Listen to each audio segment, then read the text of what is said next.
2வது கோடு வந்திருக்குது. ஆனா வந்து கொஞ்சம் மைல்டா தான் இருந்துச்சு. அதனால எனக்குன்னா ரொம்ப சந்தோஷம் ஆயிருச்சு ஜான்வரி மந்த். கரெக்ட்டா பொங்கலுக்கு ஒரு 3 நாள் முன்னாடி என்னமோ, எங்களுக்குன்னா ட்ரீட்மெண்ட் போனது 2டே மாசத்துல கன்ஃபார்ம் ஆயிருச்சு. அப்படி இப்படின்னு சொல்லிட்டு ஒரே சந்தோஷம். வீட்டுக்கெல்லாம் ஃபோன் பண்ணி சொல்லி எல்லாம் பண்ணியாச்சு. எனக்கு வந்து 26 டேஸ் தான் ஆயிருச்சு பீரியட்ஸ் ஆகி. இருந்தாலும் செக் பண்ணிட்டு ஊருக்கு போய்க்கலாம்னு சொல்லிட்டு தான் நாங்க பண்ணோம். கடைசியில அது வந்து பாசிட்டிவ்னு வந்துருச்சு. எங்களுக்குன்னா செம ஹாப்பி. போய் ஹாஸ்பிட்டல்ல பக்கத்துல இருக்கிற ஒரு கிளினிக் போயிருந்தோம். கைனகாலஜிஸ்ட் இருப்பாங்க பிரைவேட்ல. அவங்க கிட்ட போய் பார்த்துட்டோம். அவங்க வந்து கோடு லைட்டா தான் இருக்குது. கொஞ்சம் வெயிட் பண்ணுங்க பார்ப்போம்னு சொல்லிட்டாங்க. கரெக்ட்டா அதுக்கப்புறமா பார்த்தீங்கன்னா, ஒரு 2 வீக்ஸ் கழிச்சு ஒரு 43, 45 டேஸ் இருக்கும். அப்ப பார்த்தீங்கன்னா, அடுத்த நாளு ஹாஸ்பிட்டலுக்கு வர சொல்லியிருந்தாங்க. அதனால என்ன பண்ணோம்னா, மொத நாள் நம்ம கோவிலுக்கு போலாம் அப்படின்னு சொல்லிட்டு பாண்டிச்சேரியில இருக்கிற எல்லாத்துக்குமே தெரியும். அங்க அந்த தாகூர் காலேஜ் கிரவுண்டுக்கு பின்னாடி ஒரு சாய்பாபா கோவில் இருக்கும். அது வந்து ரொம்ப ஃபேமஸான கோயில் பாண்டிச்சேரியில. சரி அங்க போலான்னு சொல்லிட்டு தான் கேசரிலாம் செஞ்சு அங்க இருக்கிறவங்களுக்கு எடுத்து குடுக்கலாம் அப்படின்னு சொல்லிட்டு போயிட்டு சாமிலாம் கும்பிட்டுட்டு முன்னாடி நாளு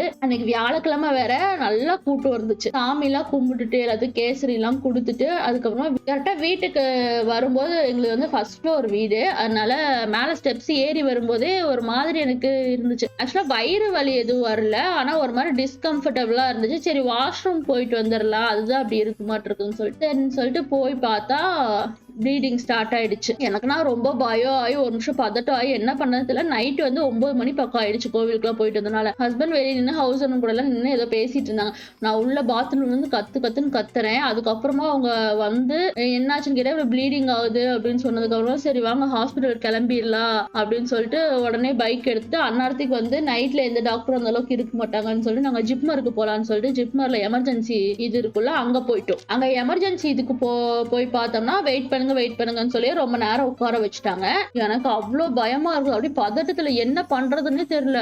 அந்த ஷர்ட்டை போட்டுட்டு பாவாடை போட்டு அப்படியே தோடு செயின் அதெல்லாமே வந்து கழட்டி கொடுங்கன்ட்டாங்க. எல்லாத்தையும் கழட்டி கொடுத்துட்டு என்ன நடக்குதுன்னே ஒரு நிமிஷம் எனக்கு புரியவே இல்லை. அப்படியே சொல்ல போனா ஒரு பைத்தியகாரி மாதிரி உட்கார்ந்துட்டு இருந்தேன் அந்த இடத்துல உள்ள.